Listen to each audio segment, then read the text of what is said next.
Magandang tanghali mga kabay. So meron pa akong approved repair dito. 39680 liter E. Ang model nito mga kabay, dito 5033. Ito po yung rotary hammer ng DeWalt na 3 mode. Ibig sabihin po ng 3 mode mga kabay, meron siyang drill, merong hammer, at meron siyang chipping. Ayan. So tatlo po ito. Ayan. Kapag naka-diretso sa taas, ibig sabihin naka-drill kayo. Kapag naka-diretso naman, ayan, pag ganon, ibig sabihin naka-hammer po yan. Kapag yung arrow na sa baba, ibig sabihin yan mga kabay, naka-chipping kayo. Yun yung umaandar, may pumapalo pero hindi siya umiikot. Yan po yung 3 mode. So balik natin sa drill. Ayan. So ang papalitan pala nito mga kabay, ito po, gear,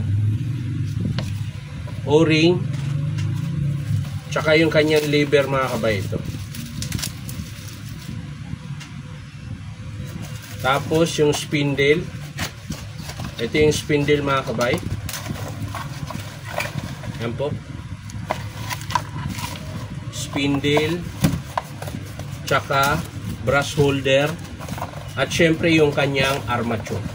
Ito po yung armature niya mga kabay. So may kasama na po siyang bearing 607 sa likod, 608 naman po sa harap. So yan po yung kakabit natin dito mga kabay. So tara mga kabay, samahan niyo po kung kakabit natin. So yan mga kabay, nalawagan ko na yung screw. So unahin muna natin dito. Ayan. Sikwatin nyo lang yung cap mga kabay. Tapos yung ring nya. Ayan, meron lock yan. Gamit lang kayo ng maliit na matulis. Maliit na matulis. Ayan. So ito yung ring nya mga kabay. Ayan. Tapos angat nyo lang yung cooler. Ayan. Tapos yung washer, hindi ko pala ito nalinis mga kabay, dumi. Ayan. Tapos eto, yung pagtanggal nitong lever mga kabay, kapag matigas siya, gamit kayo ng plies. Ayan, di ba nakadiretso po yan sa taas? Ayan. So pipihitin mo lang siya pakaliwa. Pag ganyan. Ayan po. Pakaliwa, ikot, yan. Kapag nakadiretso na ito, pwede nyo nang kalasin yan iangat. So yan mga kabay, pag nakadiretso na, pwede nyo nang kalasin yan. Ganyan lang. Yan, angat nyo lang. Yan. Tapos kakalasin mo na tong front housing. Sungkitin nyo lang dito sa gilid para hindi makalas yung casting nya, yung gear housing, para hindi naman trabaho. So ito lang yung hugutin nyo, yung front housing. Tapos syempre kailangan natin ng basahan. Ayan. Tapos taktak nyo. Yan, para lumabas yung striker. At yan po yung ililipat natin. So ito yung papalit natin. Bagong spindle. Ayan, malalaman nyo kung bago. Bagong bago talaga yung grasa sa loob, kulay green. Tapos yung kanyang gear. Ayan. So yung kanyang washer nandito na iwan. Ayan. Kaya ito mga kabay, ingatan nyo na huwag mawala. Kasi pag wala ito, mag-iiba yung tunog nito. Ayan. Yung pinakamaliit na washer na yan, dito po yan lagi sa ibabaw nakapatong. Ayan.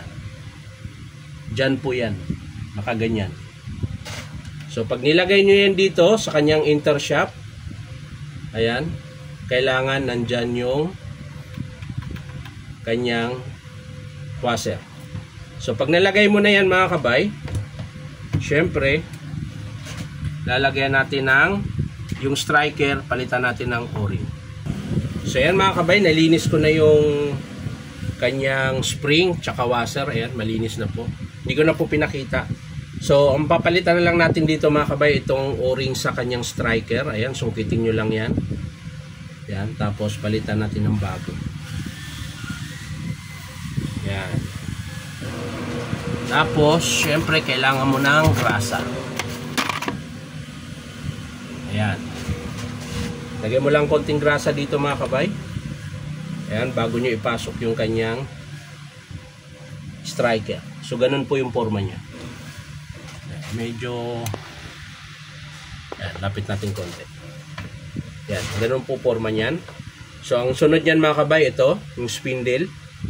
So may grasa na po siya sa loob kaya hindi ko na siya lalagyan. So lalagay na natin ito. Yan.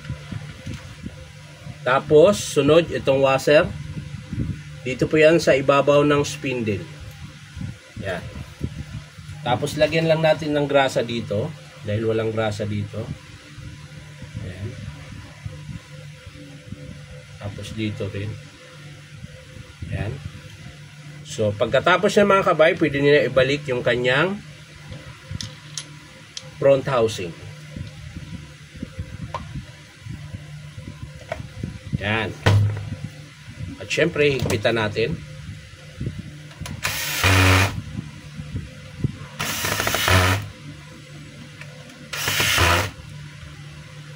Wala yung isa. Ayun. So sa mga gusto magpa-repair mga kabay, punta lang kayo dito sa Powerman Hardware, 530 T. Alonso, Santa Cruz, Manila. Bukas po kami mula Lunes hanggang Sabado. Ayan. So ikot nyo lang ito mga kabay para gumit na yung spring. Ayan. Kailangan bago nyo ibalik yung kanyang lever, ito yung bago na lever, magpapalit tayo. Kailangan yung spring, kita mo yung spring na yan, yung dalawang nakaganyan, kailangan nasa gitna. Para pagpasok nyo dito sa kanyang pin, saktong-sakto siya sa gitna. So pagpasok nyo mga kabay, kung paano nyo kinalas kanina, ganun din yung posisyon. Ayan. Nakaganon po yung arrow papunta doon, tapos diin nyo siya. Ayan, pag nadiin nyo na, saka nyo ikot pa kanan. Ayan, medyo malambot lang to mga kabay. Pero minsan pag matigas, gagamit kayo ng plies pag matigas. So ayan, nakalagay na siya sa drill.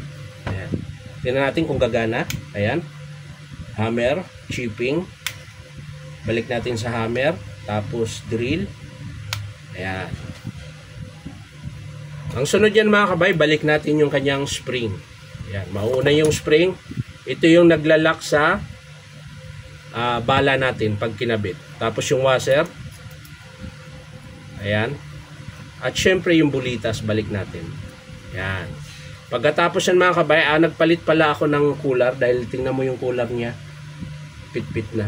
Ito yung cooler na bago. Kasama pala to sa spindle mga kabay. Hindi ko lang na kuha sa karton. May kasama pala siyang cooler. Ayan. Tapos, balik natin yung ring. So, yung sa pagbalik mga kabay, madali lang. Tulak mo lang siya ng flat screw. Ayan, malambot lang po siya. Hindi siya kagaya ng mga demolition hammer na matigas. So, okay na mga kabay. Pwede nyo na ibalik yung cap. Didiin nyo lang siya mga kabay. Ayan. So, ayos na. Hanap tayo ng bala. Testing natin kung naglalak. Yun. So, okay na siya mga kabay.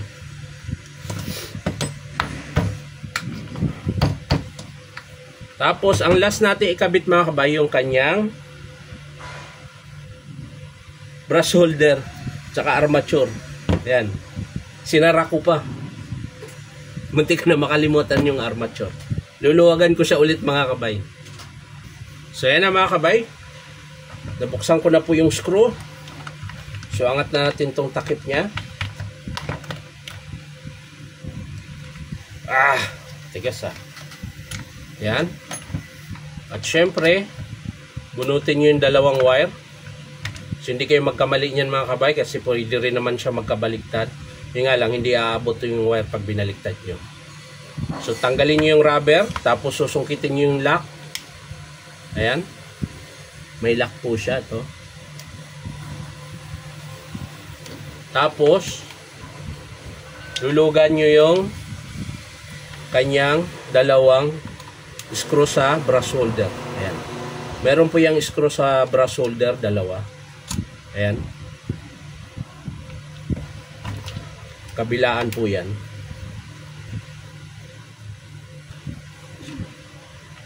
Ayan.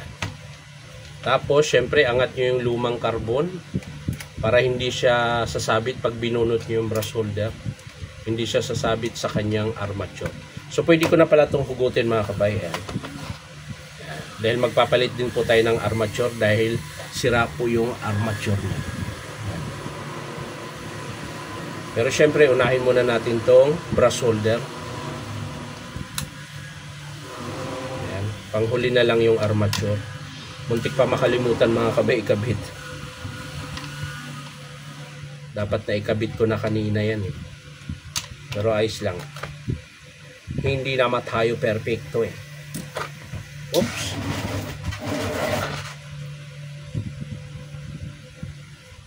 Lagyan lang natin yung baffle. Ayan. Tapos, pag nagtanggal sa armature mga kabay, hugutin nyo lang. Uga-ugain nyo lang pa ganyan. Ayan. Uga-uga lang hanggang sa makalas. Medyo matigas to mga kabay. Ayan. Pero safety naman po yung pagtanggal na ganyan kaysa papaluin. So pag kinabit mga kabay, ganun din ulit. Uga-uga din ulit. Ayan. Yan. So sa pagkabit, madali lang. Yung pagtanggal lang ang mahirap. So balik na natin mga kabay. Ayan. At syempre, higpitan natin.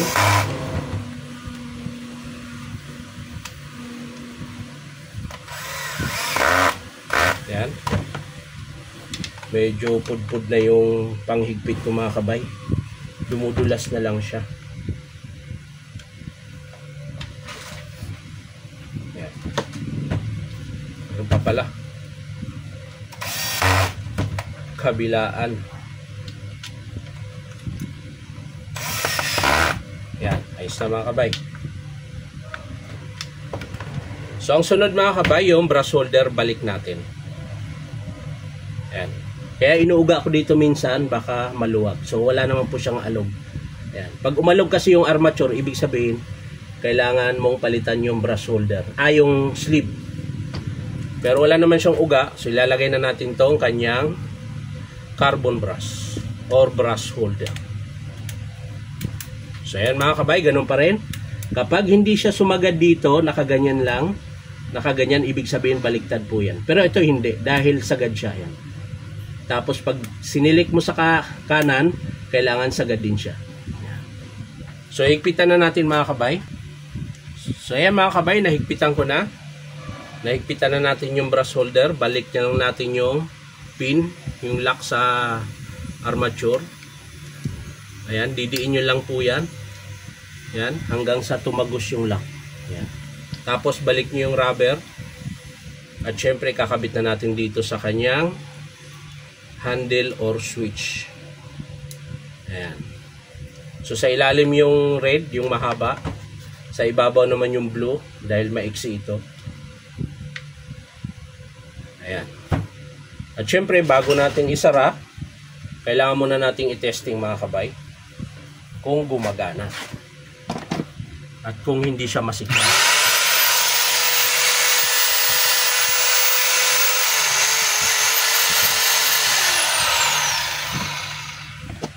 So okay siya mga kabay. Wala siyang siklab. So ayos na. Hihigpitan lang natin to. So ayan mga kabay. Tapos ko na siya nahigpitan. At syempre paanda rin natin ulit. Wala. Ayaw dun sa saksakan ko na isa dito tayo sa kabila. So ayan, naka-forward yan. Reverse natin. So ito lang po yung pinalitan mga kabay. Ulitin ko lang, armature, sira po yung armature niya. Brush holder, spindle, gear, at cooler, lever, tsaka o-ring. So yan lang po mga kabay. Maraming salamat sa panonood. At palike and share na rin po. At syempre po, baka pwede makahingi sa inyo ng isang subscribe dito po sa aking YouTube account na Inom Tabay. So maraming salamat. Bye-bye.